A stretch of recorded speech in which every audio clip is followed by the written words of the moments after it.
जय हिंद। स्वागत है मेरे प्यारे बच्चों आपके अपने YouTube channel Cam Mind coaching institute में। आज का टॉपिक है सॉलिड स्टेट।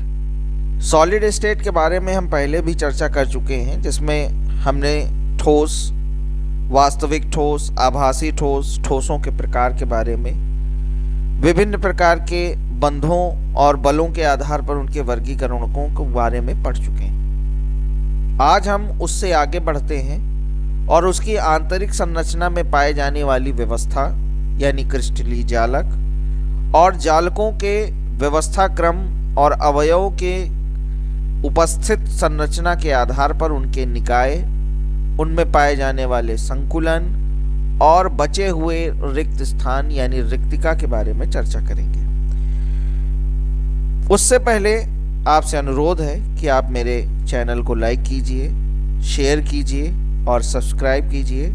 अधिक से अधिक अपने दोस्तों के बीच में इसे भेजिए, जिससे आपका और आपके दोस्तों का फायदा हो सके। तो चलिए हम बढ़ते हैं और आज का जो टॉपिक है वो सबसे पहला टॉपिक है क्रिस्टल जालक। तो आप देख रहे हैं एक चित्र बना हुआ है जिसमें विभिन्न प्रकार के अवयव कण एक नियमित व्यवस्था के क्रम में व्यवस्थित है, और जब कोई अवयव कण नियमित व्यवस्था के क्रम में त्रिविम संरचना का निर्माण करते हैं तो इस प्रकार के जालकों को या इस प्रकार की संरचनाओं को क्रिस्टल जालक कहा जाता है। अर्थात जब किसी क्रिस्टल ठोस में अवयव कण तीनों विमाओं पर नियमित रूप से व्यवस्थित होकर एक निश्चित ज्यामितीय संरचना यानी ज्योमेट्रिकल स्ट्रक्चर का फॉर्मेशन करते हैं तो इस प्रकार की संरचनाएं त्रिविम जालक या क्रिस्टल जालक कहलाती हैं। अब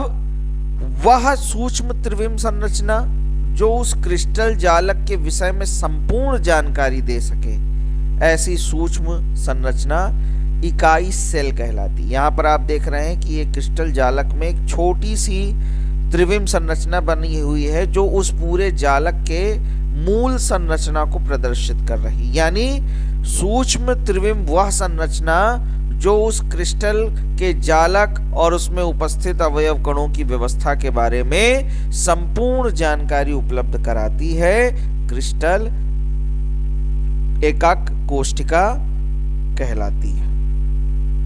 अब हम बढ़ते हैं कि एकक कोष्ठिका के प्रकार क्या है। तो एकक कोष्ठिका के अगर घन रूप में देखा जाए, घनीय संरचना के देखे जाए तो उसके तीन प्रकार हैं। एक है SCC सिंपल क्यूब स्ट्रक्चर, जिसमें जो अवयव कण होते हैं वे केवल कोर पर पाए जाते हैं, यानी कोनों पर पाए जाते हैं अवयव कण। इसके अतिरिक्त ये कहीं पर भी नहीं पाए जाते हैं। आगे बढ़ते हैं तो हम देखते हैं कि अवयव कण कोनों के साथ साथ अगर क्रिस्टल के मध्य में भी उपस्थित होते हैं। यहाँ देखिए ये कोर है, यहाँ पर अगर अवयव कण पाए जा रहे हैं तो ये कोर कहलाता है। तो कह रहा है कि सिंपल संरचना में अवयव कण केवल कोने पर पाए जाते हैं, जबकि BCC संरचना में ये BCC संरचना है, BCC स्ट्रक्चर है, ये SCC स्ट्रक्चर है,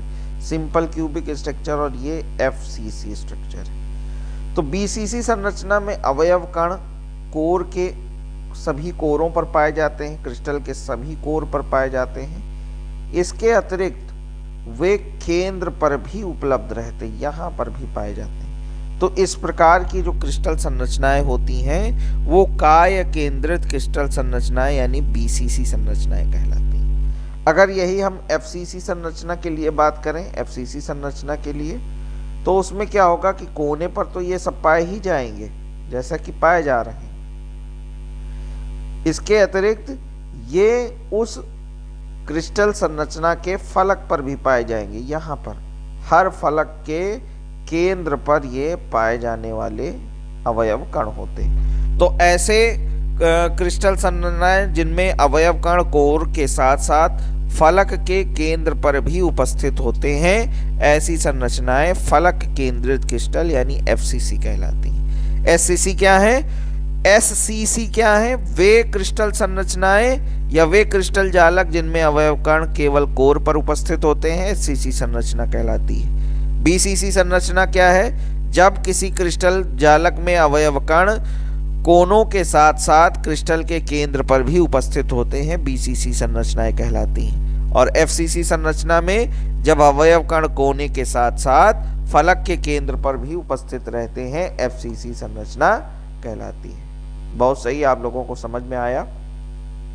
आगे बढ़ते हैं, नेक्स्ट देखते हैं। हाँ, तो परमाणु त्रिज्या, जो उसमें अवयव कण होते हैं उसकी अपनी परमाणु त्रिज्या होती है, और कोर की लंबाई यानी एक कोने से दूसरे कोने के बीच की जो लंबाई होती है उसको कोर की लंबाई कहते हैं। तो उनके बीच में अगर हम गणितीय सूत्र स्थापित करें तो हम देखते हैं कि SCC क्रिस्टल के लिए परमाणु त्रिज्या R बराबर होता है A/2 यानी कोर की लंबाई बटे 2, जबकि BCC संरचना के लिए परमाणु त्रिज्या R बराबर होता है √3A/4, और FCC क्रिस्टल के लिए इसका मान होता है R बराबर A/2√2। अब इसके आधार पर अगर हम सवाल लगाना चाहें तो जैसे अभ्यास प्रश्न है हमारे पास कि समान गोले से बने एक संरचना में कोर की लंबाई 0.63 मिलीमीटर है, तब परमाणु की त्रिज्या ज्ञात कीजिए, यानी R का मान ज्ञात कीजिए। यदि संरचनाएं SCC हो तो SCC संरचना के लिए हमको क्या दिया गया है? फार्मूला दिया गया है R बराबर A/2। अब यहां पर A का मान कितना दिया हुआ? A का मान, एक मिनट, हाँ, तो यहां पर हमको दिया हुआ है A की वैल्यू जो दी हुई है वो 0.63 दी हुई है, R वैल्यू निकालना है। SCC के लिए क्या दिया हुआ है? A/2, तो A की वैल्यू दी है 0.63/2, सॉल्व करेंगे तो आ जाएगा 0.315। ये R वैल्यू निकल आई किसके लिए? SCC के लिए। अगर हम BCC के लिए निकालें तो BCC के लिए दिया हुआ है 3A/4। अब √3A/4 में A की जगह पर हम रखेंगे 0.63। इसी तरह FCC के लिए अगर हम निकालना चाहें तो हो जाएगा A/2√2। तो इसको सॉल्व करेंगे, √2 की वैल्यू होती है 1.414, मल्टीप्लाई करेंगे 2 से और उसके बाद A की वैल्यू 0.3 रख देंगे, सॉल्व करेंगे। इसके जो भी उत्तर हैं आप हमें हमारे कमेंट बॉक्स पर बताएंगे। सॉल्व करके आसान क्वेश्चंस हैं, इसमें कोई बहुत दिक्कत नहीं है। इसी तरह दूसरा भी क्वेश्चन है, इसका स्क्रीनशॉट ले लीजिए जिससे आप आसानी से इन क्वेश्चंस को सॉल्व करके हमारे पास भेज सकें। आगे बढ़ते हैं।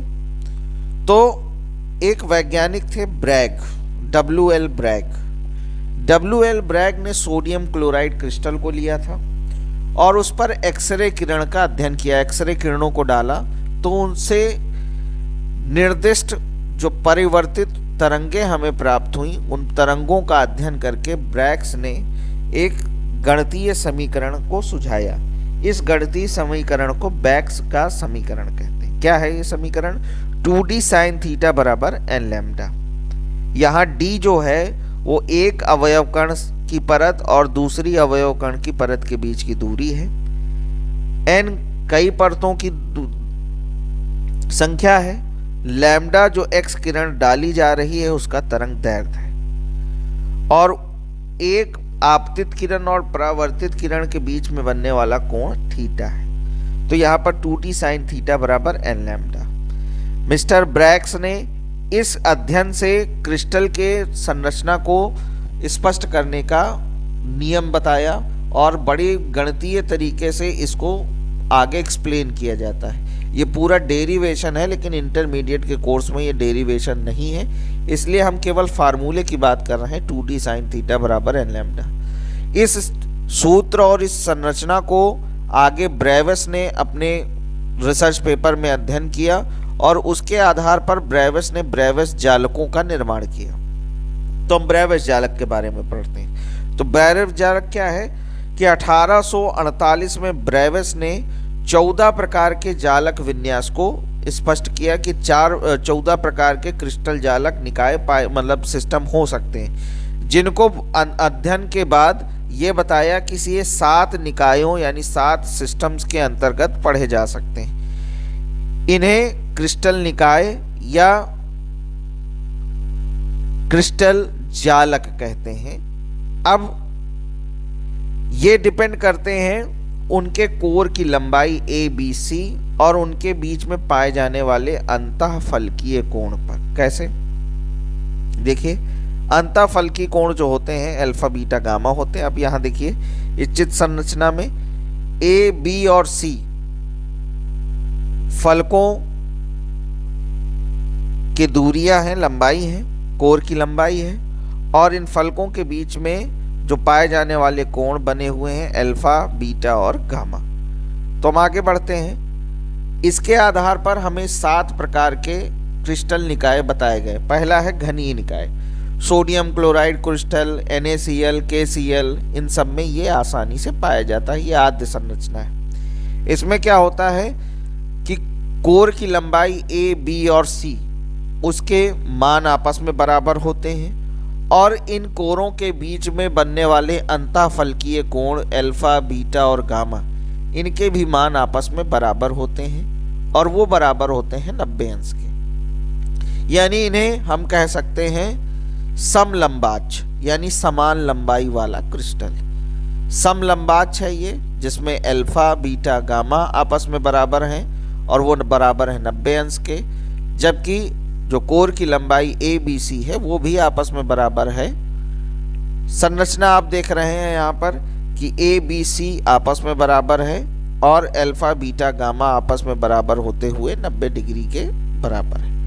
इसी तरह दूसरी निकाय की बात कर रहे हैं जिसमें कह रहा है द्विसमलंबाक्ष, यानी अब केवल 2 लंबाइयां बराबर होंगी, तीसरी लंबाई बराबर नहीं होगी।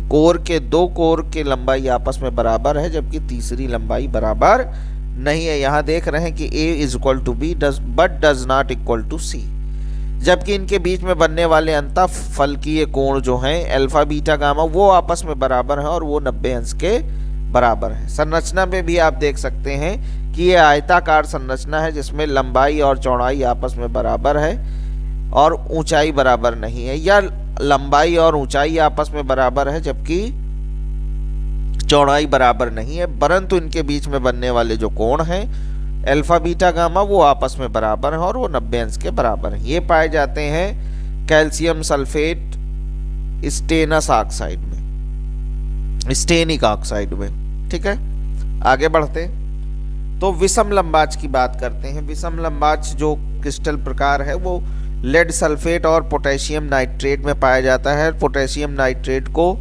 इंडियन साल्ट पीटर भी कहते हैं। तो लेड सल्फेट और पोटेशियम नाइट्रेट में पाया जाता है। इसमें क्या है, विषम लंबाक्ष, यानी कोई भी लंब आपस में बराबर नहीं होगा, यानी A does not equal to B does not equal to C और अल्फा बीटा गामा आपस में बराबर होंगे और वो 90 अंश के बराबर होंगे। यही संरचना में आप देख रहे हैं कि A, B और C आपस में बराबर नहीं है जबकि अल्फा बीटा गामा आपस में बराबर होते हुए और 90 अंश के बराबर है। अगले संरचना में देखते हैं तो वहां लिखा है एकंताक्ष यानी मोनोक्लिनिक, जिसका एक अक्ष बराबर ना हो, यानी अल्फा और बीटा आपस में बराबर होंगे और वो 90 अंश के बराबर होंगे जबकि गामा आपस में बराबर नहीं होगा और वो 90 अंश के भी बराबर नहीं होगा। तो वही चीज है कि A does not equal to B does not equal to C but alpha is equal to gamma is equal to 90 but beta does not equal to 90। संरचना में आप देख रहे हैं कि बीटा थोड़ा झुका हुआ है यानी 90 अंश के कोण के बराबर नहीं है, जबकि अल्फा और गामा आपस में 90 अंश के बराबर हैं और ABC जो कि अलग अलग लंब है, अलग अलग कोर है, वो भी आपस में बराबर, कोर की लंबाई है वो आपस में बराबर नहीं है। ये पाया जाता है कैल्शियम सल्फेट, डाइहाइड्रेट और पोटेशियम क्लोरेट में। आगे बढ़ते हैं तो ट्राइक्लिनिक यानी 3 तन्नाच की बात हो रही है, यानी अल्फा बीटा गामा आपस में नहीं बराबर होंगे और वो 90 अंश के बराबर भी नहीं होंगे, जबकि ए बी सी कोर की लंबाई भी आपस में बराबर नहीं होगी, यानी A does not equal to B does not equal to C, तथा अंतःफलकीय कोण अल्फा बीटा गामा आपस में बराबर नहीं और वो 90 अंश के बराबर नहीं। यहाँ पर आप एक संरचना देख रहे हैं जिसमें ए बी सी की लंबाई आपस में बराबर नहीं है और अंतःफलकीय कोण झुके हुए हैं, किसी तरफ बढ़े हुए हैं, किसी तरह कम है, यानी अल्फा बीटा गामा आपस में न बराबर होते हुए भी 90 अंश के बराबर नहीं है। आगे बढ़ते हैं तो देखते हैं षट कोणीय निकाय हेक्सागोनल स्ट्रक्चर में जो पाया जाता है सिल्वर आयोडाइड, जिंक ऑक्साइड और कैडमियम सल्फाइड में। इसमें ए बराबर बी के होता है, यानी 2 कोरों की लंबाई आपस में बराबर होती है, जबकि तीसरे कोर की लंबाई आपस में बराबर नहीं होती, तथा alpha is equal to beta is equal to 90 degree होता है, यानी 2 अंतःफलकीय कोणों के मान आपस में बराबर होते हैं और वो 90 अंश के बराबर होते हैं, जबकि तीसरा अंतःफलकीय कोण 120 अंश के बराबर होता है। इस स्ट्रक्चर में आप देख रहे हैं कि हेक्सागोनल स्ट्रक्चर है जिसमें एक का मान 120 अंश है। कहाँ 120 अंश आपको दिख रहा है संरचना में? तो अगर आप देखना चाहें तो यहां देखिए ये 120 अंश है, यहां पर ये जो कोण बन रहा है वो 120 अंश का बन रहा है और ए और बी की लंबाई आपस में बराबर है, जबकि सी की लंबाई, ये सी जो ऊंचाई है, ये आपस में बराबर नहीं है। Alpha is equal to beta is equal to 90 degree है और गामा 120 अंश है, आप देख रहे हैं संरचना में। आगे बढ़ते हैं तो लास्ट स्ट्रक्चर है त्रिकोणीय, जिसको त्रिकोणीय संरचना कहते हैं, ट्राइक्लिनिक संरचना कहते हैं, जो कि आर्सेनिक, एंटीमनी और सीनेबार अयस्क जो कि मर्क्यूरस सल्फाइड का होता है। सीनेबार ये अयस्क है, अयस्क का नाम है, तो इसमें ये संरचना पाई जाती है। इस संरचना में ए बी सी आपस में बराबर होता है, यानी तीनों कोरों की लंबाई आपस में समान होती है और तीनों अंतःफलकीय कोण अल्फा बीटा गामा आपस में समान होते हैं, लेकिन ये 90 अंश के बराबर नहीं होते। इनकी संरचना जो है वो समलंबाच की तरह होती है। ए बी सी आपस में बराबर है, उसमें भी ए बी सी आपस में बराबर होता है। यहाँ अल्फा बीटा गामा भी बराबर है, उसमें भी अल्फा बीटा गामा बराबर है। केवल अंतर ये है कि त्रिकोणीय संरचना में अल्फा बीटा गामा आपस में बराबर होते हुए 90 अंश के बराबर नहीं होता, जबकि सरल घन संरचना में या समलंबाच में इसमें अल्फा बीटा गामा आपस में बराबर होते हैं और वो बराबर होते हैं 90 अंश के। तो आगे बढ़ते हैं बेटा, यहाँ आप संरचना देख रहे हैं। इसके आगे बढ़ते हैं तो देखते हैं कि हम निबिड संकुलित संरचना की बात कर रहे हैं। तो हम जैसा कि देख रहे हैं कि प्रत्येक अवयव कण में प्रत्येक क्रिस्टल संरचना में अवयव कण पाए जाते हैं जो अलग अलग स्थान पर उपस्थित होते हैं, लेकिन नियमित संरचना का निर्माण करते हैं। इस नियमित व्यवस्था के कारण ही क्रिस्टल जालक का निर्माण हो पाता है। तो अब क्रिस्टल जालक में उपस्थित अवयव कणों द्वारा उस क्रिस्टल के अधिकतम घेरे गए आयतन, उस क्रिस्टल के अधिकतम घेरे गए आयतन जिससे उच्च घनत्व प्राप्त होता है, इस घटना को संकुलन कहते हैं। किसी क्रिस्टल में उपस्थित अवयव कणों द्वारा घेरे गए अधिकतम आयतन जिसके कारण उच्च घनत्व प्राप्त होता है, इस प्रक्रिया को क्या कहते हैं? संकुलन कहते हैं। अब मान लिया कि एक समान परती, अगर द्विविमीय संरचना की बात करें, यानी लंबाई और चौड़ाई में अवयव कणों को व्यवस्थित किया जाए, तो अगर समान परत संरचना बनाई जाए तो वर्गाकार संरचना का निर्माण होता है। देख रहे हैं आप वर्गाकार संरचना, समान परत है, ए सब एक प्रकार की संरचना है। तो इसमें वर्गाकार संरचना का निर्माण होता है। तो वर्गाकार संरचना में 52.4% ही अवयव कणों द्वारा अधिकतम आयतन को घेरा जा सकता है और 47.6% भाग रिक्त रह जाता है, खाली रह जाता है, जिसका उपयोग अवयव कणों द्वारा नहीं किया जा सकता, यानी उस आयतन को घेरा नहीं जा सकता। जबकि षटकोणीय संरचना में आप देख रहे हैं कि असमान परतीय संरचना होती है, द्विविमीय असमान परतीय संरचना होती है ए बी टाइप की, जिसमें अवयव कणों द्वारा 60.4% भाग अधिकतम घेरा जा सकता है अवयव कणों द्वारा, तथा शेष 39.6% भाग रह जाता है, यानी अवयव कण 39.6% भाग को घेर नहीं सकते। लेकिन अगर यही त्रिविम संरचना हो तो त्रिविम संरचना एफसीसी प्रकार के अंतर्गत दो प्रकार से बनती हैं, एचसीपी और सीसीपी। दोनों में से 74% भाग अधिकतम आयतन अवयव कणों द्वारा घेरा जा सकता है। उस क्रिस्टल के 74% भाग को अवयव कणों द्वारा घेरा जा सकता है और बचा हुआ शेष 26% भाग खाली रह जाता है, जिसे रिक्तिका कहते हैं। तो आप समझ रहे हैं कि रिक्तिका क्या है। अगर रिक्तिका के बारे में बात करें तो रिक्तिका क्या है? किसी निबिड़ संकुलित संरचना में अवयव कणों द्वारा एक दूसरे को स्पर्श करते हुए उनके बीच में बचा शेष स्थान, जिसे अवयव कणों द्वारा घेरा नहीं जा सकता, अंतःफलकीय रिक्तिकाएं कहलाती। ऐसा क्रिस्टल का भाग, ऐसी क्रिस्टल की अवस्था जिसमें अवयव कण उपस्थित होते हुए भी उस स्थान को घेर नहीं पाते, अंतराकाशीय रिक्तिकाएं कहलाती। अंतराकाशीय रिक्तिकाएं क्या है? किसी क्रिस्टल संरचना में अवयव कणों द्वारा घेरे गए अधिकतम आयतन के परिणाम पश्चात शेष बचा हुआ भाग, जिसे अवयव कण प्रयोग में नहीं ला सकते, अंतराकाशीय रिक्तिकाएं कहलाती। किसी भी प्रकार से आप परिभाषित कीजिए, अंतराकाशीय रिक्तिकाएं कहलाती। एचसीपी और सीसीपी में इसका मान 26% होता है, यानी 74% भाग घेरा जा चुका होता है और 26% भाग रह जाता है। देखिए संरचना में कि बीच का भाग, यहां पर आप देख रहे हैं कि इन तीनों क्रिस्टलों कणों में जो बीच का शेष भाग रह जा रहा है, ये भाग, ये इसे कहते हैं अंतराकाशीय रिक्तिका। इसी तरह यहां जो ये भाग है, यहां पर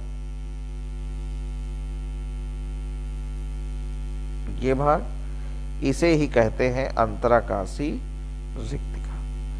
तो जो भाग शेष रह जाता है, जिसका अवयव कण उपयोग नहीं कर सकते, अंतराकाशीय रिक्तिका कहलाती है। आगे बढ़ते हैं। सीमांत त्रिज्या क्या है? नई प्रकार की चीज है सीमांत त्रिज्या। तो सीमांत त्रिज्या क्या है कि किसी अवयव कण